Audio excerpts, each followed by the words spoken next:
अब हम पे कृपा रखियो रे के नाथ बनवा।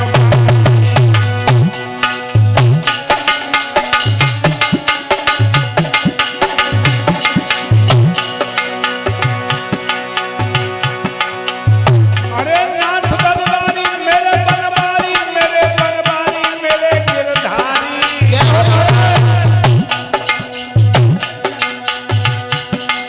अब हम पे कृपा रखियो रे के दोहरा के पासी।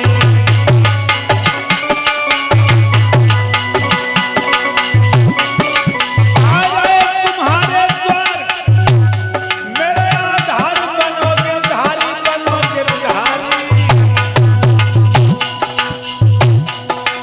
ओ इतन कह के नैनन दे तो मीर हुई जारी।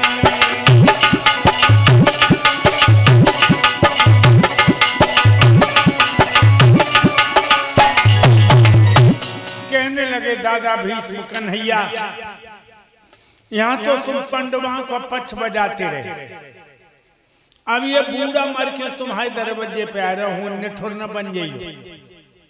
मेरे प्यारे भक्तों, आंखें छलक आई कन्हैया की और कहने लगे, हे भारत के भूषण, हे करमवीर, ये प्रलाप न दिखाओ। हमारी भक्ति में अर्जुन की ठेकेदारी नहीं है। मैं यहां भी तुम्हारे साथ और वहां भी तुम्हारे साथ। मेरे भक्तों, सोई दादा के मुंह से निकली ओम शांति। ओम शांति कहकर दादा ने अपने शरीर को छोड़ दिया। कितनी उम्र थी? 285 वर्ष 6 महीने 11 दिन की उम्र में दादा गोलोक धाम को चले। दादा भीष्म की लाश में जितना वजन है उतना ही घी, लाश में जितना वजन है उतनी चंदन की लकड़ी, और लाश में जितना वजन है उतनी धूप, और दादा के शरीर का हवन कर दिया पंडवा।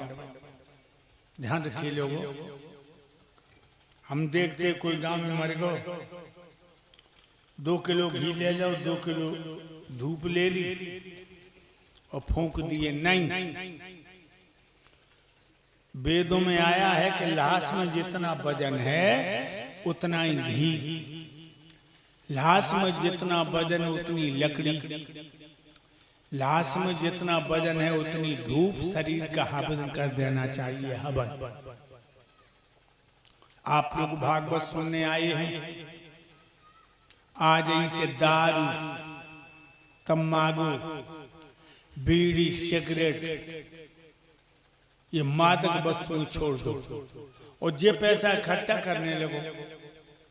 जब तक मरोगे तब तक इतना हो जाएगा कि तुम्हारे शरीर का भी हवन हो जाएगा। औलाद को घर से नहीं देना पड़ेगा। ध्यान रखिए। जाइए उत्तर गुजरात में, कोई गरीब मरता है तो गली में चादरा बिछा देते, कोई 100 डालता, कोई 50 डालता, कोई 20 डालता।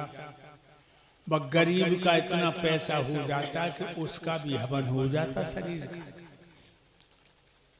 तुम्हारे यहाँ में जब कोई गरीब मरे तो गली में चादरा बिछा दे, बटा पे सब डाले।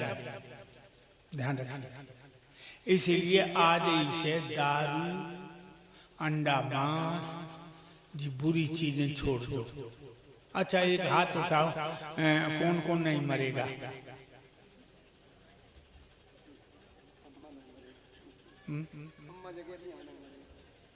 अम्मा लड़े हैं जमराज से। अम्मा को जो आए कि जम पकड़ेंगे बाएं, तो उनसे तुम कह दियो कि हमको फुर्सत ना है। जब जमराज बाँ पकड़ तो कह दियो बहना। मेरे भाइयों, एक दिन सबको मरना है, इसलिए आज ऐसे अंतिम क्रिया का सामान जुटाओ। जब लाश जलेगी तो बदबू नहीं आएगी, खुशबू आएगी हवन जैसे। ध्यान रखिए,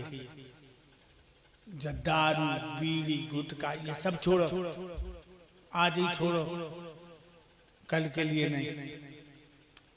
इकट्ठा करो पैसा धीरे धीरे, शरीर का हवन हो जाए तो आत्मा को शांति मिल जाए। मेरे भाइयों, दादा की लाश को हवन कर दिया और पंडवा घर आ गए। रात के 12 बजे चाचा विदुर, कुंती, गंधारिन, धृतराष्ट्र विदुर की पत्नी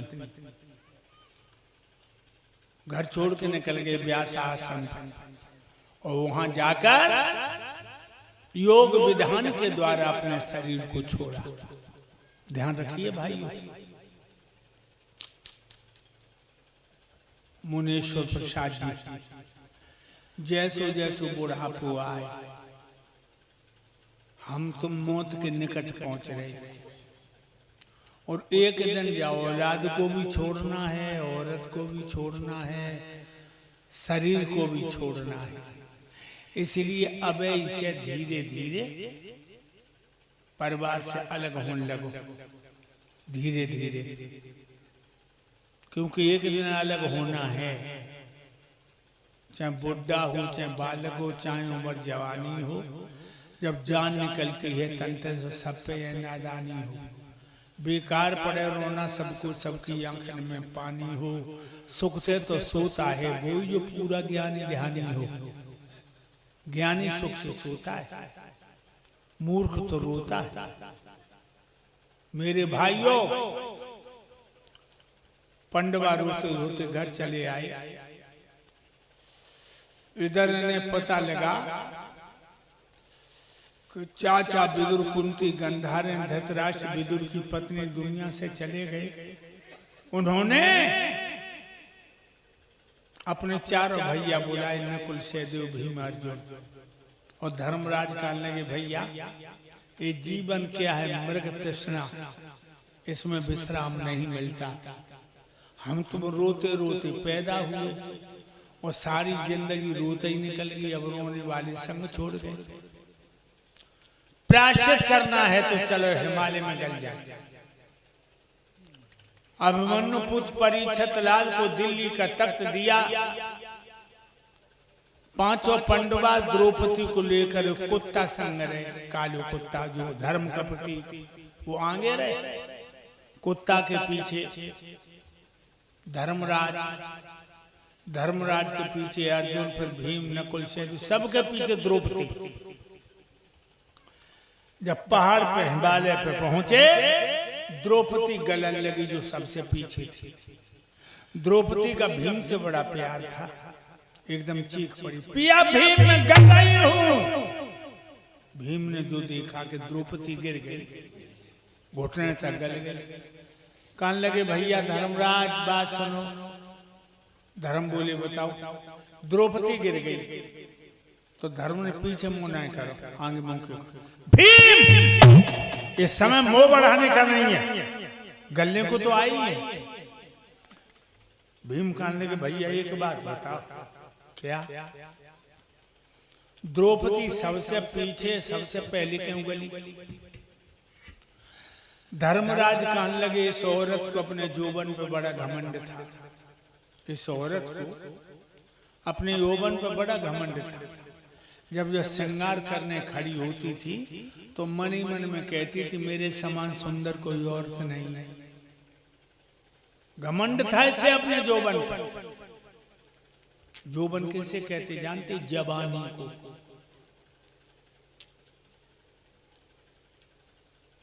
और जो मां भारत जय राण ने करवाए दो।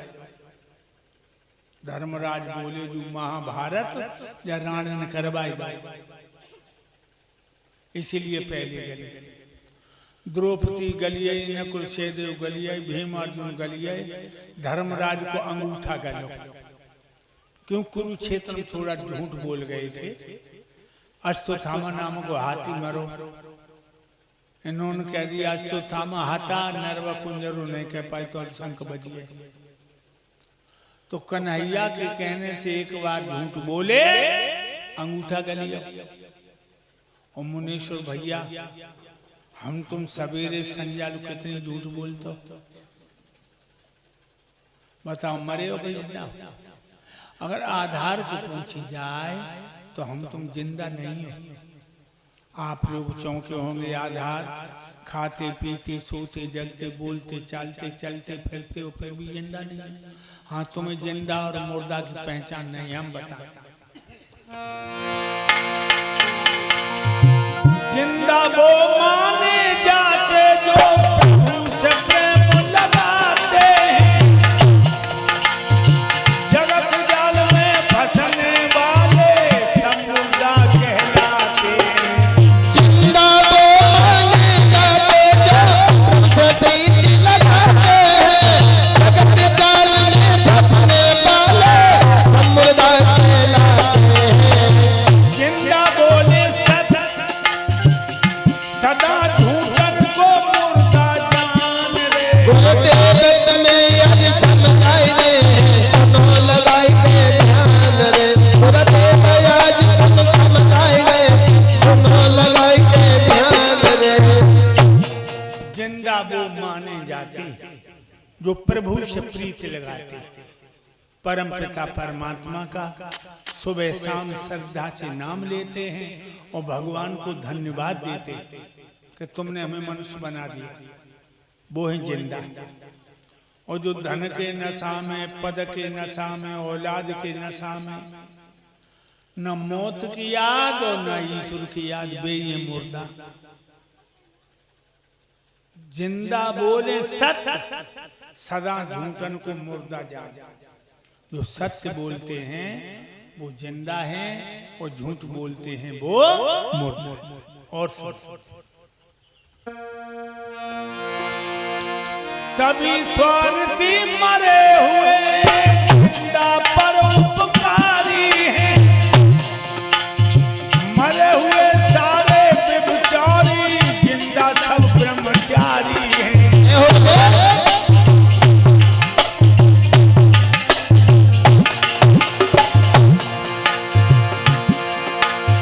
धर्मवीर जिंदा है, मुर्दा सब पापी शैतान रे। गुरुदेव में आज समझाई रे, सुनो लगाई के ध्यान रे। गुरुदेव में आज समझाई रे, सुनो लगाई के ध्यान रे। सभी स्वार्थी मरे हुए हैं, जिंदा पर उपकारी हैं। जो हमेशा अपना उल्लू सीधा करने की बात करते हैं, दूसरे का भला बुरा नहीं देखते हैं, वो मुर्दा है। और अपना काम चाहे भली बिगड़ जाए, दूसरों के काम में हाथ बटाते हैं, वो जिंदा है। तो कितने भैया पंडाल में बैठे हो, अपनी बिटिया की शादी से पहले गरीब बाप की बेटी की शादी में धन देते हो। कितने भैया यहाँ ऐसे बैठे, अपनी लड़की की शादी से पहले गरीब बाप की बेटी की शादी में धन देते हो। कितने भैया यहाँ ऐसे बैठे हो जो अपनी कोठी हवेली बनवाने से पहले हमारे संत भगवानों की झोपड़ी पर फूस डालते हो। सभी स्वार्थी मरे हुए हैं, जिंदा परोपकारी हैं। मरे हुए सारे व्यभिचारी जिंदा सब ब्रह्मचारी हैं। अपनी औरत काली कलूटी सुंदर पागल चतुर कैसी भी है, वो दिल की देवी है। दूसरे की औरत को अपनी माँ बहन मानते हैं, वो ब्रह्मचारी है। अपनी नारी ब्रह्मचारी। और जिनकी आंख में सूअर को बाल है, घर में भूखी नंगी बैठी घरवाली और रसगुल्ला खाए रही बाहर वाली। घर में भूखी नंगी बैठी घरवाली और रसगुल्ला खाए रही बाहर वाली, ऐसे पापी मुर्दा है। ध्यान रखिए।